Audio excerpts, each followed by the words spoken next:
It is Parallel Frequencies. I'm just Blane. This is Coco. And we're out with the freaks in person today at one of our favorite local coffee shops, Land of a Thousand Hills. Some of our favorite people working at the counter today. This drink is wild. Yeah. Is it a soda or a coffee? It's a mocha fizz, so it's both.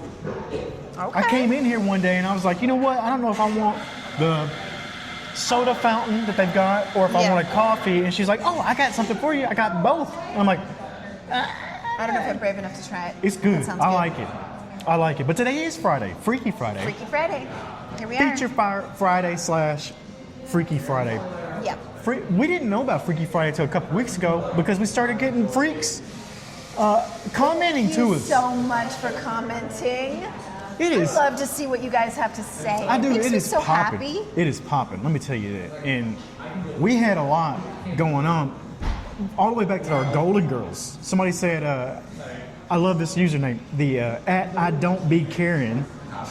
Rewatching the entire Golden Girls series was the first thing I did during the pandemic.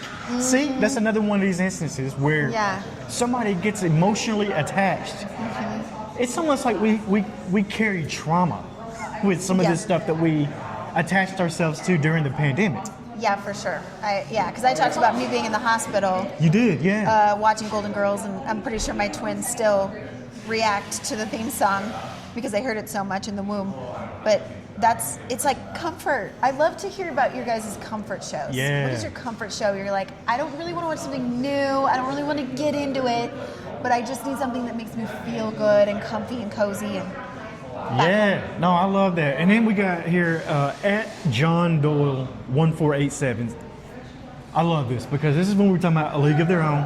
And he says, quote, because I believe I said it, I don't know that matters. Then goes on to say how much it actually matters. And there's no resolution for the character if she didn't knock the ball out. Huh? And he's laughing. Oh, look. Now listen. Whether she knocked the ball out or not, I realize doesn't matter to the story. But I wanted to say that I did think she knocked the ball out. That's all. That's all. Maybe I was trying to start a little controversy. I'm glad that at John Doyle caught that. More from that episode, though. At Belated Reflections says, thanks so much for posting the never-before-seen interview with Gina Davis. It was very nice to see it for the first time. Aw. I hope other people, if you missed it, we intentionally did that. We buried and I don't mean buried it because it was awful. I mean like secretly hid a Gina Davis interview exclusive in that episode that we talked about, A League of Their Own. Yep. That was incredible. We didn't actually do that interview. It was Bex. It was Bex. Bex did that, and it was posted on Promise to Live. So I just wanted to point that out because it was getting that messages for Promise to Live. Yeah, and then here's another comment from that same episode. Somebody commented on the interview itself. At Kind Counts Deb says she is right and works to improve the issue. That's when Gina was talking about doing stuff for female roles and getting gender parity, gender equality, those kinds of things. Love those types of comments. That's incredible. We did get some questionable comments. We won't read some of those. Actually, though, I will go to this one because now everyone's intrigued. Everyone's like, wait, what? No, but we got a couple. We did get a couple here that people were upset about, and it was when we talked about the new adult Toph voice. And some people were, what was wrong with the original? I don't know. I didn't look. I don't get into the who should be recast and why the originals shouldn't be there. That's not what I was saying when we went through that story. I was just highlighting the fact that a blind voice actress got cast in that role. It didn't matter what role it was. I don't think there's any competition. I mean, No, I think not it can at be all. great that everybody who does the role is awesome. Yeah, I Good think for so. everybody. I think so. Let's see what else we got here from the freaks out there. Oh, you got corrected, Coco. Bart Simpson's voice actor. We were talking about that. I believe you said 10-year-old Bart. It's 8-year-old Bart.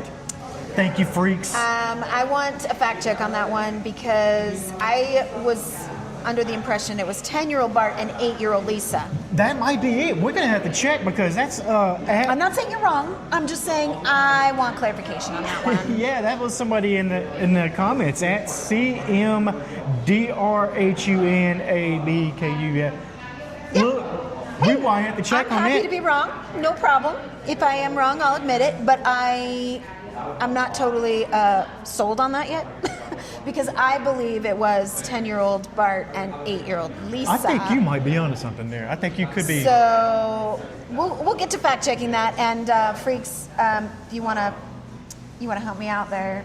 Yeah, let's look into. Come on with let's do a vote. What We'll do you look think? into that Yeah. and see. But here's where things got fun. And do you remember when I kind of went off the rails and talked about physical media versus the Mandela effect versus maybe it's corporations taking stuff out?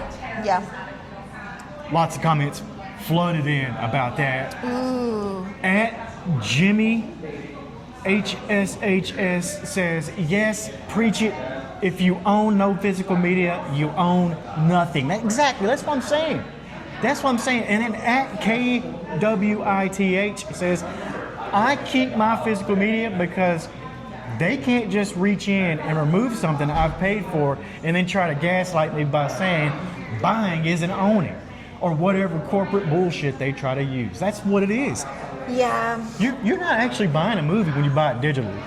No, I never felt very good about it.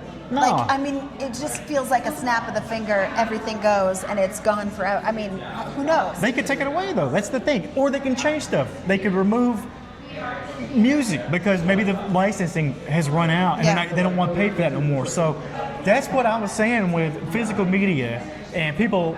Sure, I do think the Mandela effect is real. I think there's some. Oh, yeah. I think that's real. We could talk about that for But I years. think I know for a fact there are corporations, and this last comment that we're going to read right here on Freaky Friday is one of the worst examples of this. And at Tyrone Bruins My Films said Disney poorly digitally extended Daryl Hannah's hair in Splash for Disney Plus to cover her butt. Because sure, Disney. Now that's something that's a yes. crime against humanity to cover up that beautiful I butt. I'm just remember. saying. Oh my gosh, totally. I remember seeing her backside as a child, seeing that movie. I remember. One I remember of being the like, best ooh, butts that's in all of something film. I probably wasn't supposed to see as a child. Right, but and they is covered what it is. up though, digitally. Now you can't get it unless you own the physical copy. You're not seeing Daryl Hannah's butt. And I'm telling you, Such a shame. that is an absolute crime against humanity, is it not? I guess so. I would. Who's got a better butt out there than Daryl Hannah in I her prime? You know what I'm saying? Probably even today. I don't know. yeah, could be. But let's go ahead and get into Good for her. Feature Friday because what the hell is all in the front of us here? Okay, I brought Show and Tell today because we are talking about A24, The Green Knight. And this movie slipped past me, but I am a huge Arthurian legend fan. I am one of the Sisterhood of Avalon, Avalon being the mythical island of healing in Arthurian legend, Morgan Le Fay. I'm obsessed. So I brought my books, Arthurian Legends and Myths. I brought my painting. Okay, and I'll talk about this a little bit, but this is a painting of one of the archways at Glastonbury Abbey, which has a lot of connection to Arthur and Arthurian legend.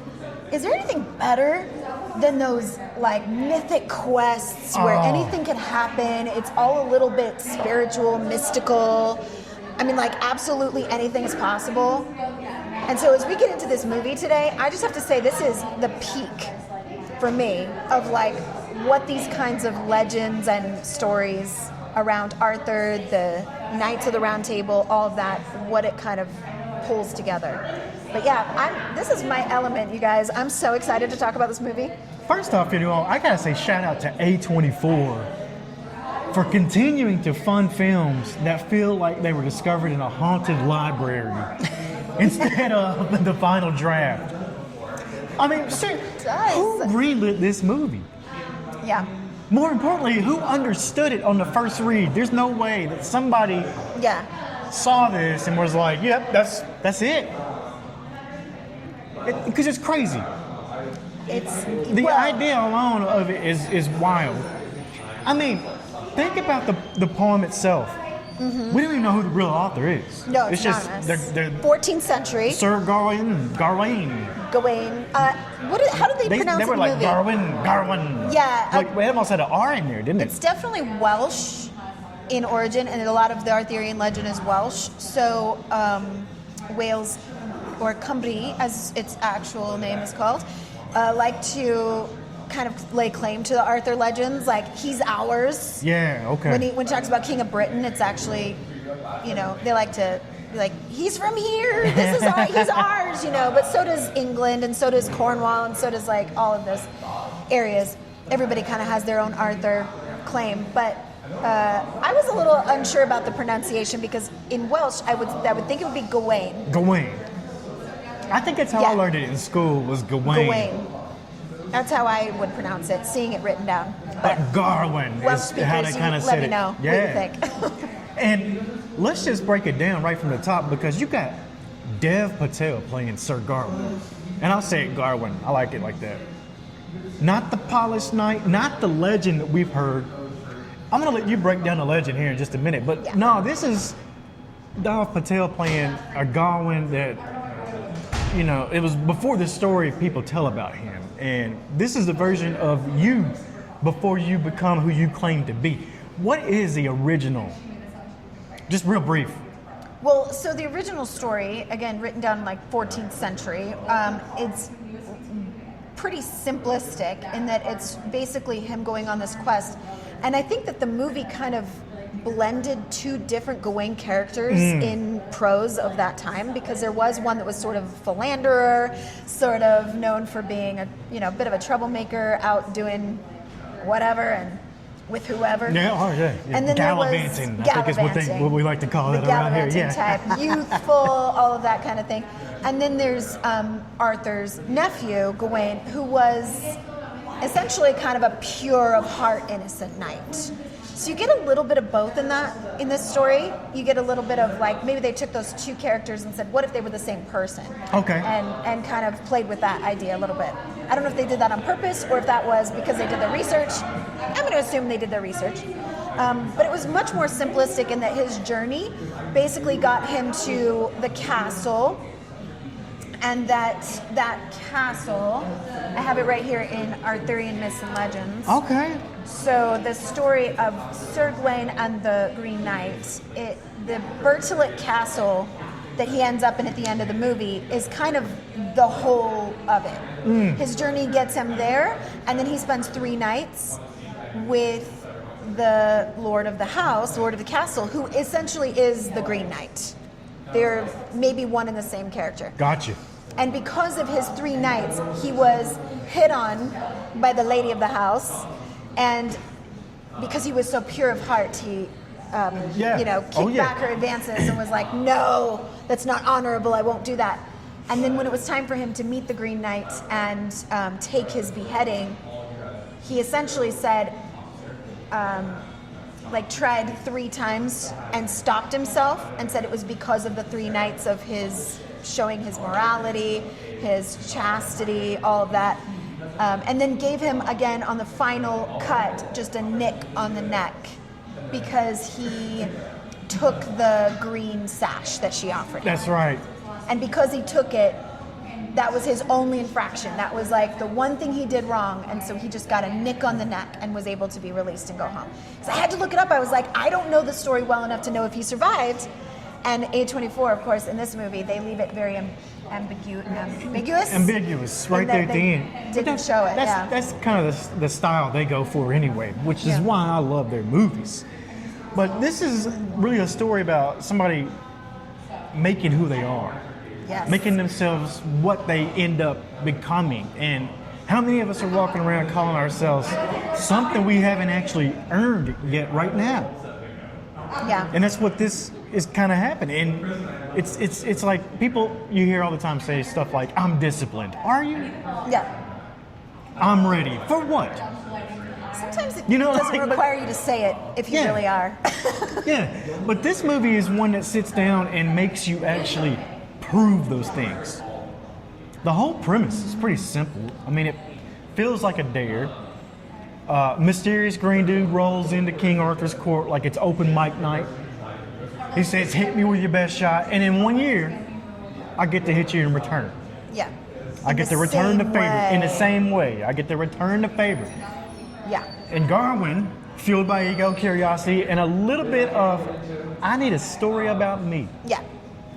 takes the deal. Trying to prove He needs a little himself. ego. He needs a little boost Yeah. here. He takes that deal. And this is where it gets dangerous because it's not about the axe swinging. It's the promise. It's the promise that you have to make to this Green Knight. And the whole film, it's not about the journey outward. It's about the slow realization that you made a deal with your future self and now you got to show up to it. And we all do this. Oof. Yeah. The clock is ticking. The clock is ticking. Like, You feel that throughout the movie. He's This- getting ready for Christmas time to come around again, and he knows what that means. and that's on purpose. The pacing, it's slow, like walking through fog where every step feels like it matters. And we see his journey. And Dev Patel, you can see it. He's playing it in his face even. You can see almost... So good. He was amazing, but some people hate that. You know, they hate that it's a slow movie or whatever. Yeah. But this is not a movie that you watch. For once, I think it's one of those ones that you have to actually like wait out. Oh, yeah. You're waiting this one out, and that's how I felt love it. watching it. What'd you think about Yeah. this premise and the whole thing? Because the Green Knight, like that, I thought that opening, not the opening scene, but well, even that one was incredible. That hooked me. All of it. Oh, yeah. And we'll talk about the When the Green Knight shows up, and I had questions. I wasn't clear on Gawain's mother's relationship here, so I did a little digging, to kind of get some clarity on that. I don't know if it's because the movie wasn't just quite as clear about it, but I was like, being obsessed with Arthurian legend, I was like, wait, so who's this and who's this playing? Yeah. Where does this play into it? I wanted to know all the things. But the very, very first scene, and some of the very first scenes, was going through these archways and doorways of those castles, the visuals and things like that. That's why I brought my painting, because I am obsessed with doorways. When I went to England and Cornwall and Wales and these places, I got fascinated with doorways, archways, staircases. These kinds of things just like opened up something for me. And so I love this scene where there's an archway, and I think you just see the camera going under it. even a beginning scene, doesn't it come through a window? Like, aren't we pulled back through a window and we see? I'm obsessed. The You went visuals over of this there. movie. Now tell me about going over there, because where did you go? Were you were in the land of Arthur? You were in Camelot, In the land of Arthur. right? Camelot and all Londinium. that. Yeah, but you went over there and did some of this stuff. Like, what was that like? So that's why I brought this archway for Glastonbury Abbey, because Glastonbury Abbey is known for being the burial place of King Arthur and Guinevere. So I painted this one because that's the archway in what's left of Glastonbury Abbey. It's in ruins now, burned down in the 1500s when King Henry VIII was going on a rampage for the church. Yeah. Anyway, Now let me ask you: history. Did you paint this while you were there? Like, were you sitting there Oh looking no, at? no! I did all okay, these okay. when I got home. I did a whole series of portals and paintings, but I loved just the landscape, everything about it. In Glastonbury Abbey, they had what they believed to be the grave. They uncovered the grave of King Arthur. They believed it was King Arthur, and it's greatly associated with Avalon, being that King Arthur was taken to Avalon when he was struck down by his son/nephew Mordred. I just love the mythology. Sorry. Yeah, I no, go a get little into bit it. Get off into it. most Nerd out. That's what we likely- do here. Most likely the grave that they found there was not actually King Arthur. I mean, we don't know if King Arthur was a real person or not. Anyway, it was basically a ploy to get more money for the church so they could build on their abbey and make it even more grand and large than they had before.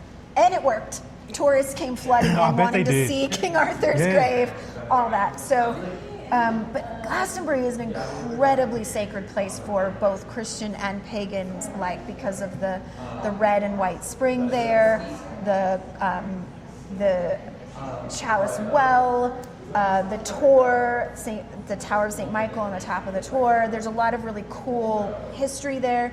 And because on that hill where the Tor is, it used to be that it would create an island before the levees were built. So right now it can be shrouded in mist at times, kind of look like an island. And so that's why it's heavily associated with Avalon, the island of apples, the sacred place of the Lady of the Lake in the Arthurian legend. So it was incredible to get to actually walk on those places and be in those places. Then we got to go to Cornwall and visit Tintagel, which is the ruins of a castle there. And there's a statue of King Arthur on the top of the cliffs, which is incredible to go hike up there. There's Merlin's Cave. The people of Cornwall there, they claim King Arthur because they believe he was born there in that place. And there's a lot of history to that with the Duke of Cornwall marrying his mother and that being Morgan Le Fay's actual father.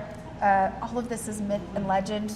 Nobody knows if this is the historical. I never knew that you were a King Arthur freak. I'm a little bit. How did this movie slip past you? If you I were, know. That's crazy to me. I apologize. I That is apologize to crazy. everybody. I did not see this movie until we watched it for this. I got love the scene where he meets the girl Yeah. and needs the head out of the water. Oh, that was the best. I thought that was an incredible scene. And let's talk about temptation Yeah. for a second, because this movie hits you with a quiet question: who are you when nobody's watching and everything is on the line? Because it is. Yeah, he was kind of marching to his doom. And He so all was. these little Yeah. tasks and quests and side quests, which are all very Arthurian legend type. I mean, just incredible. And the metaphor there is, aren't we all? Yeah. Like, even though he... Little tests of honor, little tests of like morality, and are you an honorable, brave knight, or are you worthy of this reward at the end of it? That kind of question. And the things that he is tested on are like honor versus comfort, truth versus survival, courage versus just getting out alive. Yeah.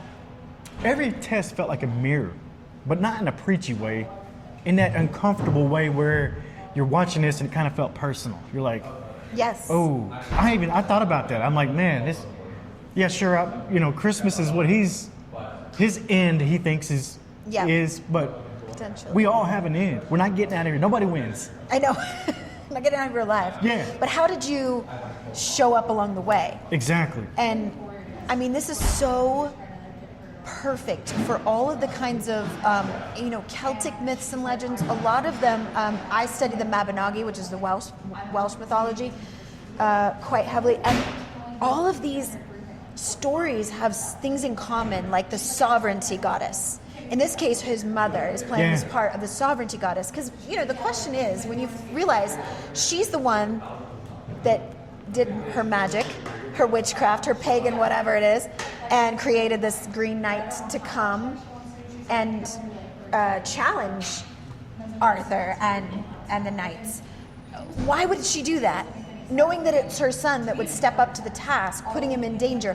Why would someone do that? And the question, it's very similar to the story of Arianrhod and Rhiannon in Mabinagi, which is like, sometimes you're tested, even to the point of, you may not survive this, but if you do, you'll become a man. You'll become worthy of kingship, the kingdom. Because it's not just about being, and sovereignty gods, by the way, sovereignty characters, they are testing the main character, the hero, and you do not become king unless you are found worthy. And if at any point you are not worthy, that can be stripped from you at any time, which is fantastic in our current political climate. Absolutely. It would be awesome to strip someone of that king power, right? Now, the tests over and over and over, that's what I love about this film, because we see all this, but we never see Gawain get judged. Like, we're not doing it. Nobody around us doing it, but they don't really glorify him either. No. We're just observing. Like, that's what we're doing. We're watching this. We're sitting back and we're just, we're watching him try to figure this thing out. He's a human. just trying to figure it out. Aren't we all? Yeah. And once again, it's like looking in the mirror. But I just really thought that, well, the movie was beautiful, and we didn't. You touched on the real life aspect of it, but the cinematography itself hooked me big time from the beginning, from the opening scene where they're doing the voiceover thing, and I'm like, oh my God, what am I watching? This is awesome. Once again, A24, and then you get all these incredible scenes that are broken up almost in chapters. Yeah, kind of reminded me of Monty Python and the Holy Grail. It did, but a serious in version. In a very serious way. Add that to our list. We should do that movie. We didn't do that one yet, I don't think. No. That's but go ahead and tell me your final thoughts on this movie, on The Green Knight, because I know that might be long, but I know. I'm remember, sorry, you we guys. can come back to some of this stuff. I'm trying to bundle it because there's so much and it's so juicy and it's just so good.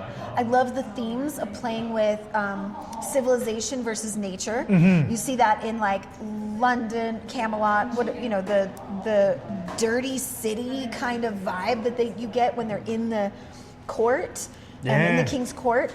But then he goes out into nature and like green has taken over. It's and lush. The lush, which is it made me actually homesick for Wales, and that's a thing. But I loved the play with the pagan beliefs and the Christianity beliefs. He was given a shield with the Virgin Mary and Jesus on it, but then his mother also writing runes and a spell into the green sash and giving that to him for protection. There's all these like really cool plays with that. The mother, by the way, could have been Morgan Le Fay or Morgause. Either was Arthur's sisters in the legend. Priestesses of Avalon, pagan priestesses, that kind of archetype. And I want to talk about a couple of symbols real quick. Yeah, let's hear some of those. So the Green Knight comes in for his challenge, and he's holding a holly bush. And it's Yuletide, obviously, Christmas time, right? There's this really cool pagan mythology about the battle of the Oak King and the Holly King that happens every Yuletide. The Holly King wins out for the light half of the year, and the Oak King wins out, Oak King for the light half of the year, Holly King for the dark half of the year. It's kind of that play of like, it's summer beginning and it's winter beginning. And I just loved seeing the Green Knight, who looked like the Green Man in, again, mythology. Yeah. But he's holding that oak branch and then drops it. It was very, I don't know if they meant to do that, but it was very symbolic of that battle of light and dark, and light half of the year versus the dark half of the year. And then the fox. The fox. I like the fox. I would love to have a fox like that. They follow me around. Oh, yeah. Cuddled up with me. Fox pets. They exist, by the way. Do they really? They do. I don't know how to get one, but I want one. Yeah, I want a fox. But the symbolism of the fox having to do with, adaptability. Yeah. And being able to, like, hey, this isn't what you thought it was going to be. Switch, be adaptable, be able to do this or that. And I love how the fox shows up in a lot of really cool mythology in a lot of ways. And then there was the giants. I love that scene. Can we not? We just have to mention it. The giants. I love that scene. That scene. Oh, I ran that scene back and watched it twice. I had to. Did you get goosebumps? Yeah, that was incredible.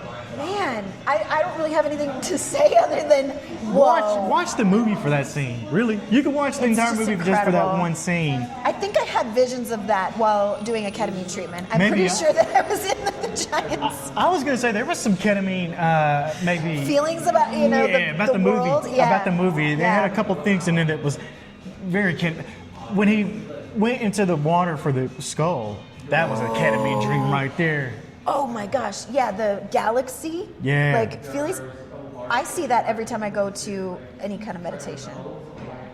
I don't need ketamine for that. That is where I go in my astral projection. But that's just me. But yeah. Go check this movie out if you haven't seen it. If you're idiots like us and it slipped by you for this long, then go watch it. Yeah. It's gonna be one, no spoilers, but the ending, you're either gonna say, oh my God, this is genius, or you're gonna say, nah, I need my 2 hours back. Yeah. Like, it's one of those two. Yeah, some people, the criticism was it was slow, or there was a lot of like lag and things like that, but I think it's worth it. I think it's all visually. overall. Just It's worth it visually. It's Totally. a stunning. But yeah, that's it for this. Is that it? That's it. Okay, Sorry. I was like, man, I thought we were gonna let her keep going. I could, but no, I'm done. All right, Thank let's you for wrap this listening thing to up. With Parallel Frequencies, I'm just Blane, Coco, and all the freaks out there. We'll see you on the other side. Yeah.